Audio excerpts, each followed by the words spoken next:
देश में चौथे चरण का 96 सीटों पर चुनाव हो रहा है लोकसभा का, और हरियाणा में भी क्या अभी जो है चुनाव ने जोर पकड़ा है। तमाम बातों के लिए आज लोकसभा सोनीपत को लेकर हम चर्चा करेंगे। प्रदेश के बीजेपी के प्रवक्ता राजवीर ओइल हमारे साथ मौजूद हैं। राजवीर, क्या आज चौथे चरण का चुनाव है, क्या रुझान है, क्या लगता है 400 पार का नारा है या फिर हवा रहेगी? जी नमस्ते सभी को, नमस्ते।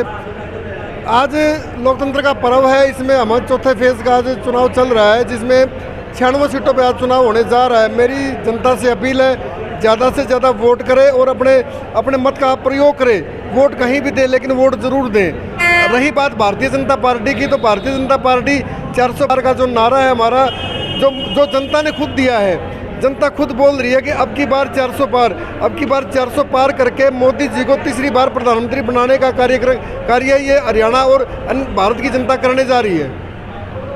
अभी मोदी एक तरफ कह रहे हैं कि जो चुनाव है ये बड़ा महत्वपूर्ण चुनाव है, वहीं राहुल गांधी भी कह रहे हैं कि संविधान बचाने का चुनाव है। चुनाव हर भारतीय जनता पार्टी के लिए हर चुनाव महत्वपूर्ण होता है, वो चाहे वार्ड का चुनाव है, वो चाहे सांसद का चुनाव है।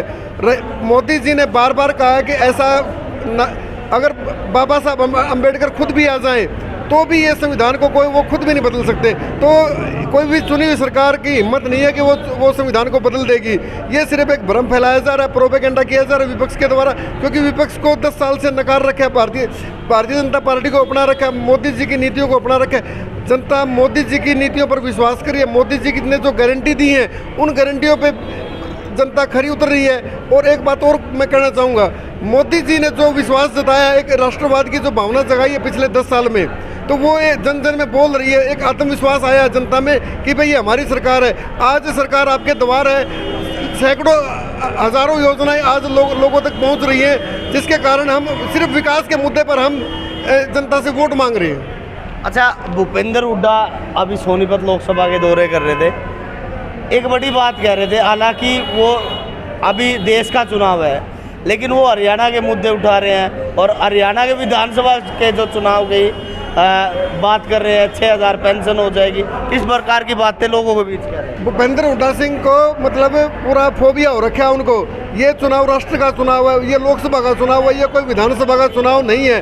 वो फिर भी, लेकिन उनको तो क्या है कि उनको अपना बेटा दिख रहा है हमेशा के लिए। भाई मेरा बेटा मुख्यमंत्री बने, मेरा परिवार से कोई मतलब बने, सिर्फ उनका ये मकसद, इसी मकसद के लिए उन्होंने पूरी कांग्रेस को ठिकाने लगा दिया।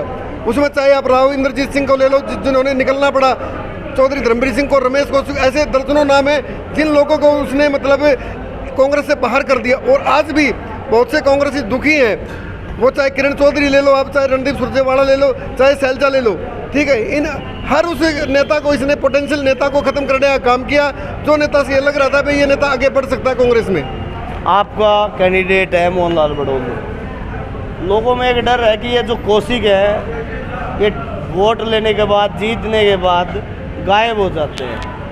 मोहनलाल बड़ौली जी ग्रास रूट के कार्यकर्ता, 1987 से उन्होंने सार्वजनिक जीवन में वो जिला पार्षद का चुनाव लड़के या एक सांसद की टिकट लेके आए हैं। तो वो जमीन से जुड़े हुए कार्यकर्ता और भारतीय जनता पार्टी के ओरिजिनल कार्यकर्ता है वो, जिन्हें ये पता है कि मुद्दे क्या हैं, आज देश को किस तरफ ले जाना है, उनका पूरा विजन तैयार है। और वो भारी बहुमत से सोनीपत लोकसभा से जीतने जा रही है। आपने ब्राह्मण चेहरे पर विश्वास किया, कांग्रेस ने भी उसका यानी काट कह लीजिए या फिर यूँ कह लीजिए ईंट का जवाब पत्थर से दिया, उन्होंने भी ब्राह्मण कह नहीं। वो तो ऐसा समीकरण होते हैं। भारतीय जनता पार्टी ने अपने सर्वे के आधार पर श्री मोहनलाल बड़ौली जी को टिकट दिया है, तो उन्होंने भी कुछ न कुछ सोच के दिया होगा। मैं किसी को क्रिटिसाइज करने के लिए नहीं बैठा हूँ। मैं सिर्फ भारतीय जनता पार्टी का प्रवक्ता के नाते बता रहा हूँ कि मोहनलाल बड़ौली का जो है ना, यहाँ से 4 तारीख को भारी बहुमत से जीतने जा रहे। पिछली बार 1.5 लाख से हुड्डा को घर बिठाया था, अब की बार 2 लाख से बिठाएंगे।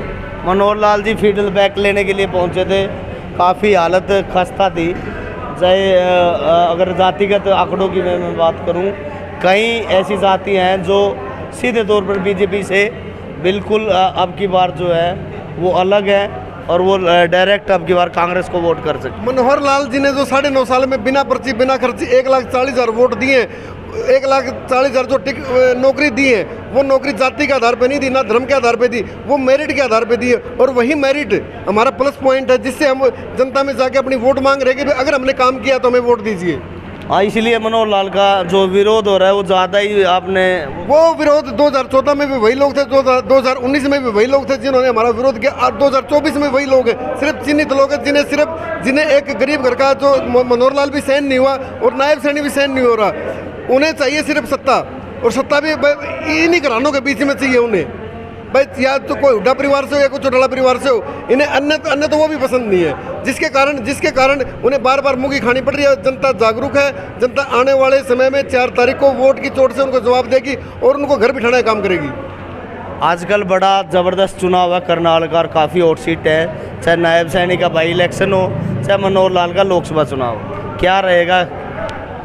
नायब सैनी जी और मनोहर लाल जी जनता के दिलों में राज करते हैं, तो जनता उन्हें खुद जिता रही है, जनता खुद उनका चुनाव लड़ रही है। कोई बड़ी बात नहीं है, लाखों के मार्जिन से श्री मनोहर लाल जी जीतने जा रहे हैं और वो सेंटर में जा रहे हैं, और नायब सैनी जी चंडीगढ़ जा रहे हैं। तो हरियाणा में क्या लगता है कि कांग्रेस भी अच्छी फाइट दे रही है? सोनीपत, रोहतक, हिसार, सिरसा, और सिरसा में तो बता ही रहे हैं कि लगभग शैलजा अच्छा मार्जिन लेके चल रही है। रोहतक में दीपेंद्र अच्छी वोट अब की बार उनके पक्ष में जा सकती है। विकास ये सारा भ्रम फैलाया जा रहा है।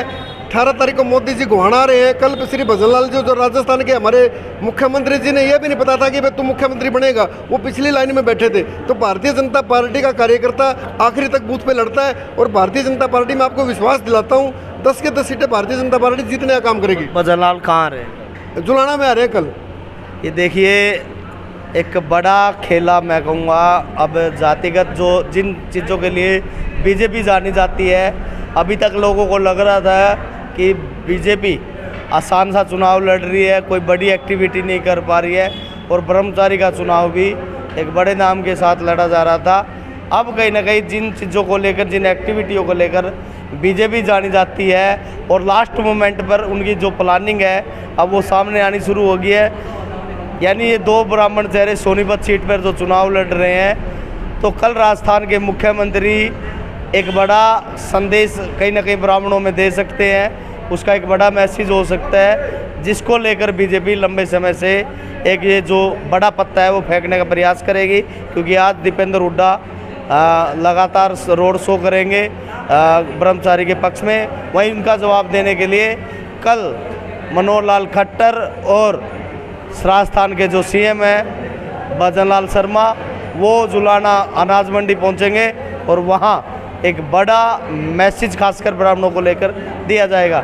आपने हमारे साथ बात की, आपका बहुत बहुत शुक्रिया। धन्यवाद, आपका भी धन्यवाद। धन्यवाद सभी का। लगातार तेज़ खबरों के लिए देखते रहे खबर तहलका।